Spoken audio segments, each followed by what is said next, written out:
Welcome back to The Voice of Madison Park, Season 2, Episode 9, where we bring you the real stories, powerful journeys, and the people shaping our school and community. I'm your host, Elijah Pina, and today we are diving into the rhythm and soul of music with someone who has lived from the streets of Fogo, Cabo Verde, to the halls of Madison Park and beyond. Joining us today is Rui César Pina, an award-winning music producer, performer, and community leader, and most importantly, a proud Madison Park alum. His music career began with a dream and a drum. And now he's bringing the heart of music to Madison Park, here at MP.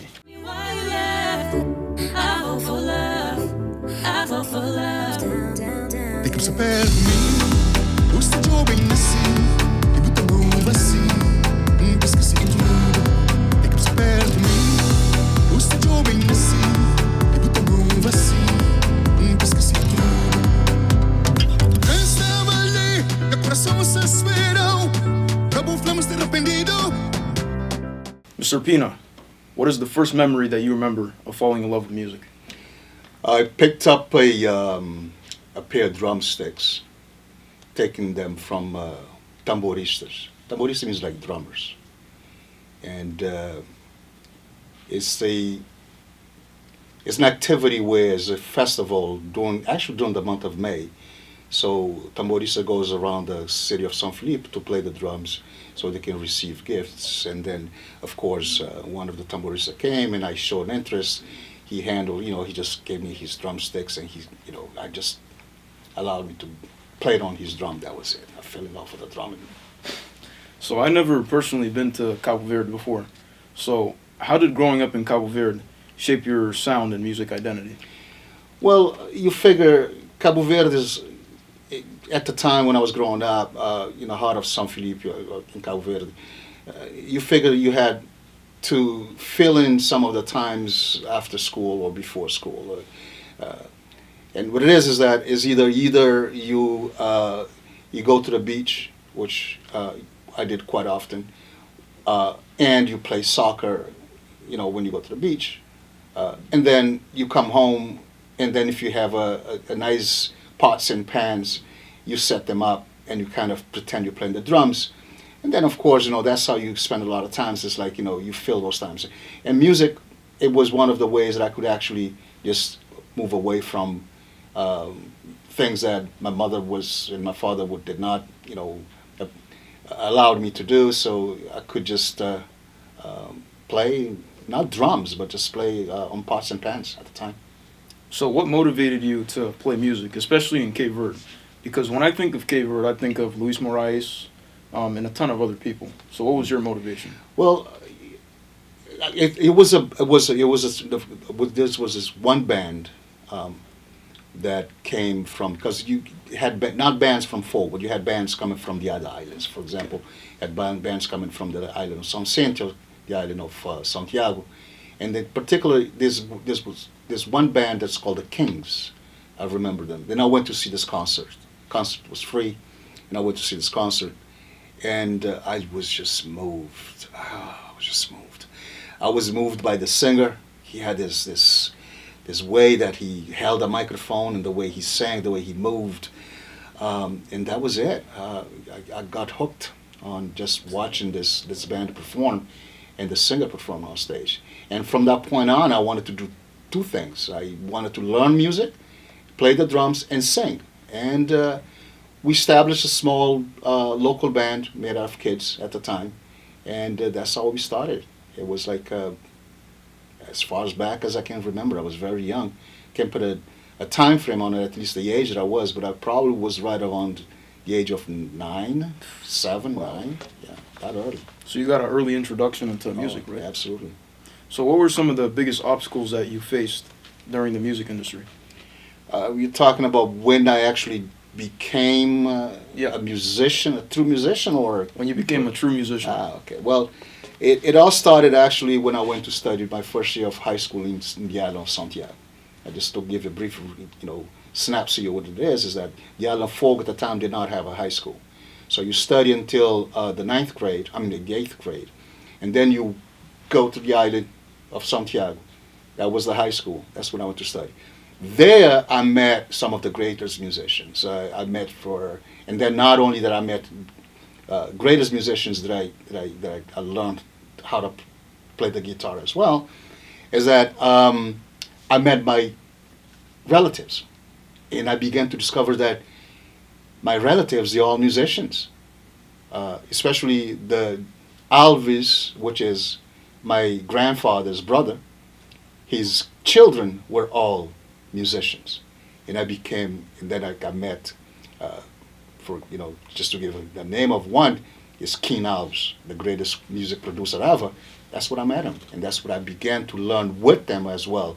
Now to shape up my music capabilities is I was introduced to cavaquinho, guitar, and I was introduced also to the real percussion instruments, and from there on. And then when I came to the United States, that we're talking about 1977, I came to Madison Park Technical Vocational High School. At the time, Madison Park Technical Vocational High School offered academics, vocationals, and also music program. We had a real music program here in school. Wow. It was the Roland Haynes Music Building. That was actually Madison Park Technical High School. It was one building. It was one high school. Wow. It was the vocational, the academics, and the music. So I had the opportunity actually to take music lesson, and I took drumming at the time. So now to fast forward, you've made a name for yourself, but you chose to return to Madison Park, right? What inspired you to come back and work with students? Wow. Well, right, let me see, 4 years in high school, and the interesting thing is, I did not come to Madison Park. I could not take vocational because at the time Madison Park was still under construction. It was mostly academics, and the part where we at right now, which is the vocational part of it, it was still being built. It was under construction, so I did not join into the vocational aspect of Madison Park.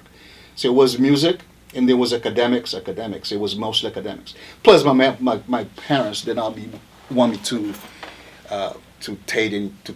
go into vocational school. They really chose to come to Madison Park because here we had also a bilingual Cape Verdean program at the time. It was a Cape Verdean bilingual program. And then my mother really wanted me to study to be somewhat, she always said that I should have studied to be a lawyer. And then that was the thing. I mean, she wanted me to. But then, of course, as you grow, I was into music more than anything else.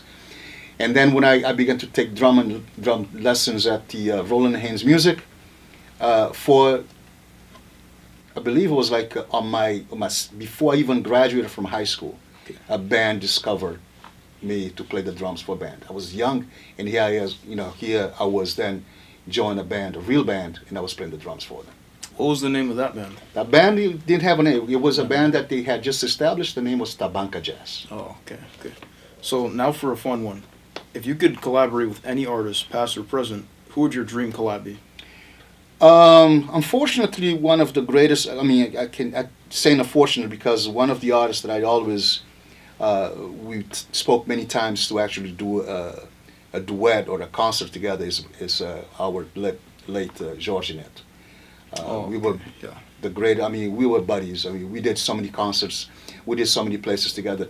We traveled, the islands. We did several concerts together, but not to go on stage together to do a duet. That was something that we both spoke about until, unfortunately, he was sadly that he passed a while back. And the other duet also that I always looked into sing with, it's Lura. Lura was another artist that I liked the way she sings, and we kind of came together one time to do a concert, but it didn't happen. I had to go to Portugal at the time.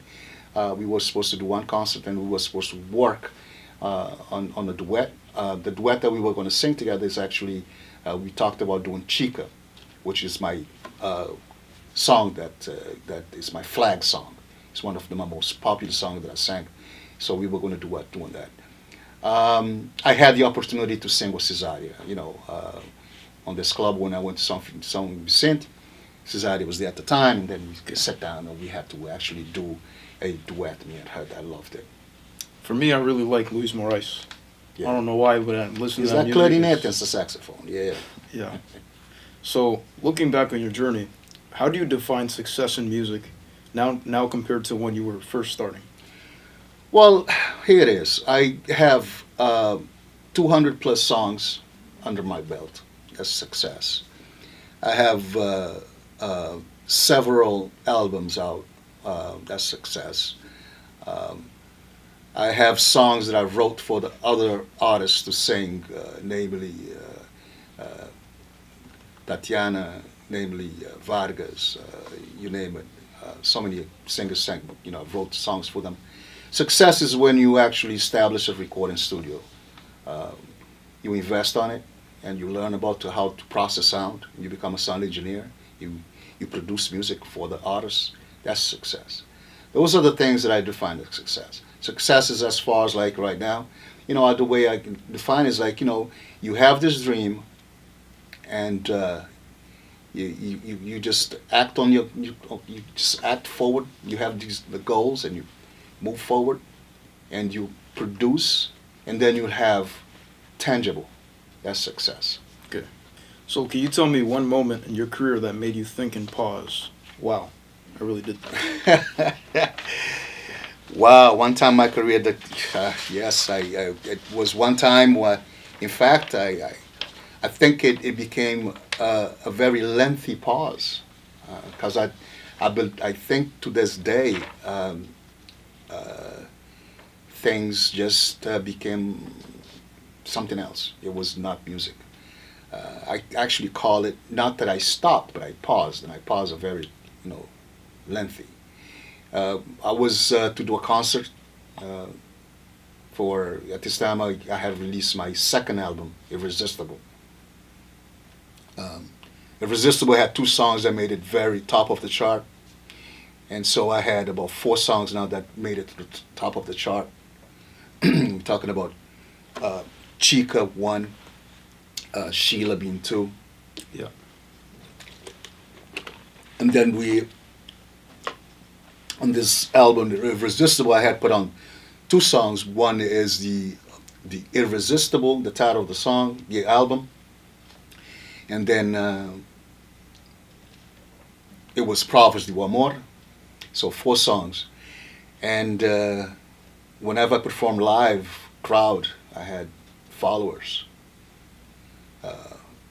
And I went on to do this concert. Unfortunately, I had another concert back to back the next day. Okay. I was exhausted, tired, I mean, you name it. And I decided that not to go on stage on that concert that I was on that day. For whatever reason, I felt like, I'm just not going to do this show today. I'll do the one tomorrow. And I did that. It was, and from that point on, my followers just stopped coming. And then from that point on, I took a pause. Okay. And then other things happen in your life. You start having family, and get married, you have children, and things change. So, I want to talk about one of your songs. One of them being Sheila. My parents listened to it. They told me about it. I've watched it as a fellow De Pina, Cape Verdean brother. Can you talk us through how it was like making the Sheila, how it came to life, step by step? Step by step. As I said, during the days of Tabanca Jazz, or even earlier, I was already making should not say beats. I was making music, making compositions of songs, and I wrote lyrics for the songs. And I wrote the songs, and Tabanca Jazz. Unfortunately, after we recorded the only album, which is Chica, Tabanca Jazz, we went separate ways, and we would never, ever since we split up, we never got back together. And I had all these songs that we actually, Tabanca Jazz, we were working to produce a second album, and it was just sitting there, and Sheila was one of them. But Tabanca Jazz, though, we were already being influenced by a lot of music, from the Caribbean islands. It's more, like zouk and compa, those different music. And I was influenced by this music, especially myself and the bass player, being the drummer and the bass player. We liked it, and we pushed the band for us to do a lot of whatever we did, concerts, we did a lot of covers, we did some of those songs. And Sheila began to shape up from a traditional coladeira, because when I wrote Sheila, it was a traditional coladeira. It had all the ingredients, all the elements of the traditional coladeira. It had the cavaquinho, it had the shakers, it had the violin, it had the guitar, a 12-string guitar, it had so it was very traditional. But because of the influence of this music, I began to change some of the elements on the music, which especially the rhythm aspect of it. So I changed specifically the drums. Since I was, being a drummer, instead of playing a traditional coladeira beat, I played it as a zouk beat, or in this case, a kizomba beat. And that changed everything. So when you change the drum of the rhythm, the bass line changes as well, and the guitar lines change as well. So it transformed Sheila into a very contemporary music. And the music that Sheila is actually history. I was making history, which Sheila became the very Cape Verdean zouk ever recorded. Wow. Is registered the very first Cape Verdean zouk recorded, not performed, because performing a song or cover song is different. I mean, you go out and you perform it. So in a sense, you have other bands from France, or bands from Portugal or Cabo Verde, or right here in the United States, namely Tropical Powers or Tabanca Jazz. We were performing zouk, but to actually record it, I made history by doing that. So it's stamped as a first Cape Verdean zouk recorded. And that was, again, it became one of the most top-rated, #1 to this day. So under my belt, I have 2 songs that people remember me by. One is Chica. The elder generation always remember me for that. And the younger generation, usually, younger generation, I'm saying 30-something years older, also speaks about, Sheila quite often, like you mentioned. Yeah. So one thing that I really notice is that you blend tradition and innovation so seamlessly into your music. So how do you balance traditional Criollo sounds with the modern elements? Well, put it this way, music, in a sense, you could or you can maintain the genre traditionally, or you could just bring up, you playing traditional, but you can actually offer the music to a newer generation, whatever it is that is out there. In a sense, in order to be in the market, for people to really, in a sense, buy your songs or listen to your songs, the newer generations, to appeal to them, you bring in the elements, and the elements are synthesized. There's a lot of it. For example, back in the days, you use a lot of natural instruments, such as speaking of traditional music, you use a lot of natural instruments. Natural means like guitar, piano, drums, shakers. But when you play the newer generation music or the contemporary music, you use synthesizers. You use, instead of the piano, you use a synthesizer, or instead of using an acoustic guitar, you use an electric guitar. And then, of course, a lot of sounds, the way you mix music, makes it all very appealing to the younger generation. And I take my music traditionally. Nowadays, actually, I do a lot of that. I take my traditional music and I'm rearranging them, not rearranging, but what I'm doing, I'm remixing them to appeal to a newer generation, to see if I can come back to, just introduce my old songs to the newer generation. Okay. So let's go back in time a little bit. How do you think Madison Park has evolved over the years? Wow. Over the years, Madison Park, my goodness, it evolved. The way I see it I think I should use like an example. Sometimes I walk into a classroom, since I work here at Madison Park, And sometimes I look at on walls, and you still, some of the classrooms still have the the blackboard. Yeah. At one point, and then these blackboards went on to be changed with a white board that instead of using chalk, now we use some sort of device to write on it. At one time, Madison Park had those big, chunky back televisions that used antenna and so forth in some of the classrooms. Sometimes the trays are still sitting there that tells you the time frame that these televisions used to be in the classrooms. But now, fast forward, as I'm sitting in this room right now, look at the type of the microphones that we use. We didn't have these. Look at the cameras that we're using. We didn't have these cameras. All digital cameras. We're talking about going from reel to reel cameras, or in a sense, to a digital cameras. We're talking about, for example, with the blackboards, it went from a blackboard that you use chalks to write with, but now you have a screen in classrooms, digital, that you can use to teach with. So by using these examples, it tells you how Madison Park evolved. It evolved in many, many aspects. But just as an example, it tells you where we were and where we're at now. Wow. Okay. So to move on to the music club, right? Can you tell our audience some information? What is the goal of music club? What is your main mission, and how can they find it?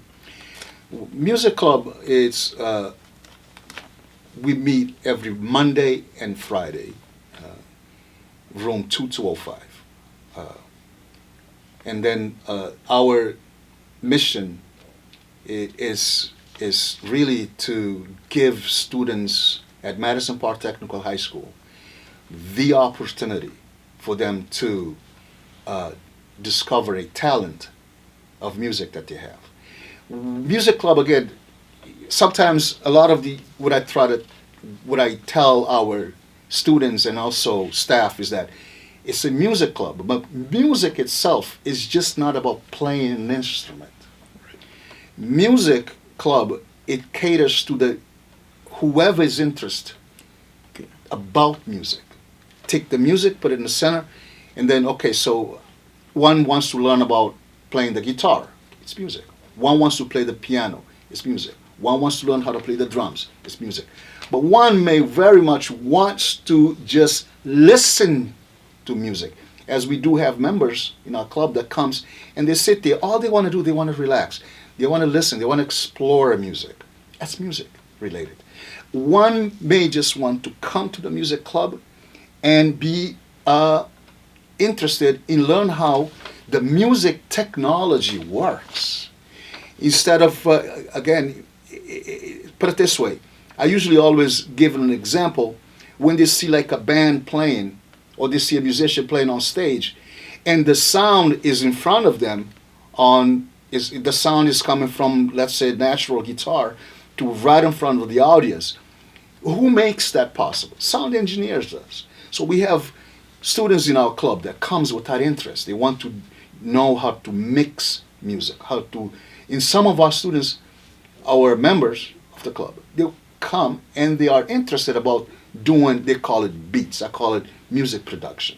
So this is what the music club does. Music club is, we have students that come in with different interests in music.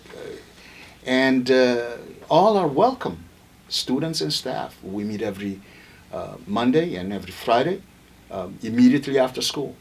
Doors are open, so I invite you all students to come to take advantage. Yeah, I'm really good at playing drums, so I like to stop by here and there. Absolutely, yeah. So, on a personal note, what kind of impact do you hope to leave behind at Madison Park? Well, I just hope that when I leave, being a musician will stick. Students will look at what I've accomplished, or hear what I've accomplished. Being a musician, being a teacher, assistant here at school, and I hope the students will pick up from this interview, from this podcast, and they will come and they will develop an interest of either being a performer, or as a singer, as a drummer, as a guitarist, as a pianist, or as a music engineer. I mean, there's so much. Or be a writer, music producer. So I hope that this conversation will inspire young,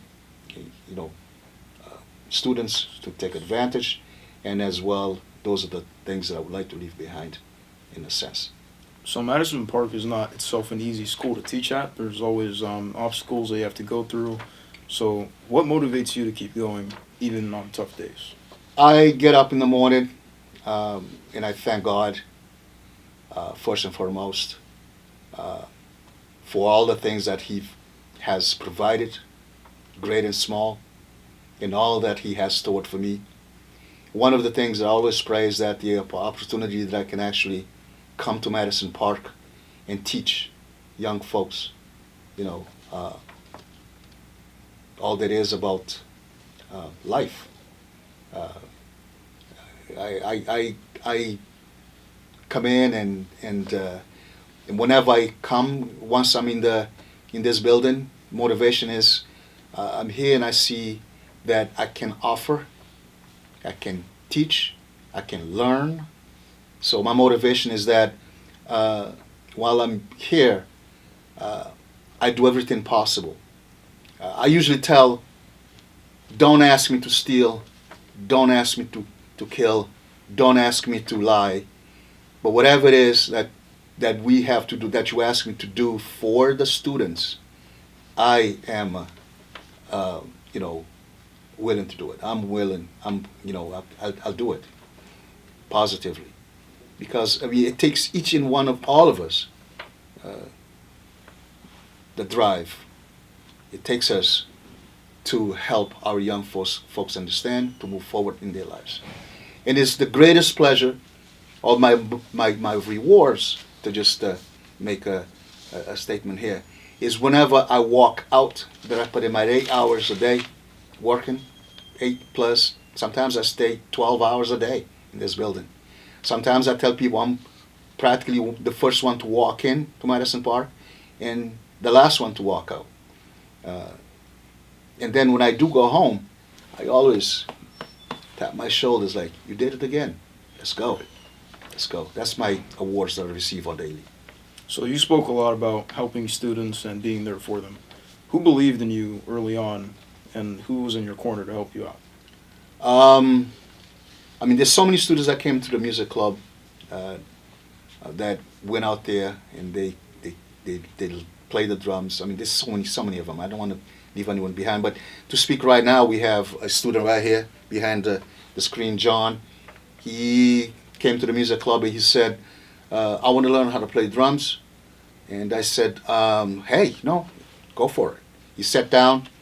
I saw the talent in him. I saw how motivated he is, and how inspiring he is. And I sat on the drums. I kind of just played a little bit to motivate him. And he said, I want to play drums. I want to learn how to play drums. And John is playing drums right now. John is now playing a real beat. Before it was a lot of noise. It was like a lot of noise. But now he's playing the drums. You yourself, I hope that you will just continue on and play the drums. And, if anything that I can do to move from here to there, just, come to the music club, and hopefully you'll just build on what you already have and keep moving forward. Okay, so before we wrap up, let's leave our listeners, especially young dreamers, with a little bit of inspiration. So for all the young people out there chasing their dreams and feeling a little bit held back, what words of encouragement would you leave them to keep them going? Wow. Well, what I say is this. Live the moment. Meaning your age right now. Right now. You need to take everything. Be a sponge. Observe what the teachers are teaching you in classrooms. Take advantage of Madison Park Technical High School.